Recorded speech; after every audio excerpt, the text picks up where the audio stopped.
किसी गांव में 6 अंधे आदमी रहते थे। एक दिन गांव वालों ने बताया कि अरे आज गांव में हाथी आया है। उन्होंने आज तक बस हाथियों के बारे में सुना था पर कभी छू कर महसूस नहीं किया था। उन्होंने निश्चय किया कि भले ही हम हाथी को देख नहीं सकते पर आज हम सब चलकर उसको महसूस तो कर सकते हैं ना।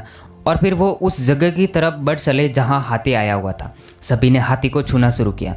मैं समझ गया, हाथी एक खंबे की तरह होता है, ये पहले व्यक्ति ने उस हाथी के पैर को छूते हुए कहा। अरे नहीं, हाथी तो रस्सी की तरह होता है, दूसरे व्यक्ति ने पूंछ पकड़ते हुए कहा। मैं बताता हूँ, ये तो पेड़ के तने की तरह है, तीसरे व्यक्ति ने सूंड पकड़ते हुए कहा। तुम लोग क्या बात कर रहे हो, हाथी एक बड़े हाथ के पंख की तरह होता है, चौथे व्यक्ति ने कान छूते हुए सभी को समझाया। नहीं नहीं, ये तो एक दीवार की तरह है, पांचवें व्यक्ति ने पेट पर हाथ रखते हुए कहा। ऐसा नहीं है, हाथी तो एक कठोर नली की तरह होता है, छठे व्यक्ति ने अपनी बात रखी।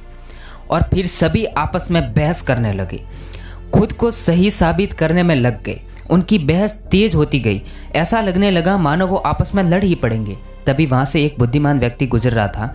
वह रुका, उसने पूछा, क्या बात है, तुम सब आपस में झगड़ क्यों रहे हो? हम ये तय नहीं कर पा रहे कि आखिर हाथी दिखता कैसा है, उन्होंने उत्तर दिया।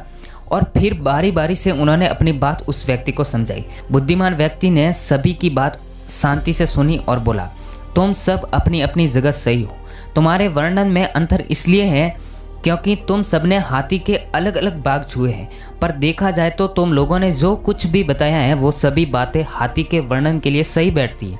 अच्छा ऐसा है, सभी ने एक साथ उत्तर दिया। उसके बाद कोई विवाद नहीं हुआ और सभी खुश हो गए कि वो सभी सच कह रहे थे।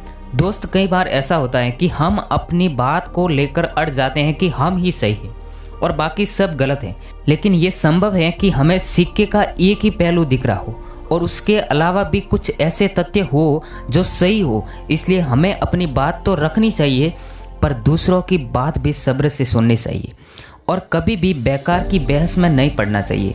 वेदों में भी कहा गया है कि एक सत्य को कई तरीके से बताया जा सकता है।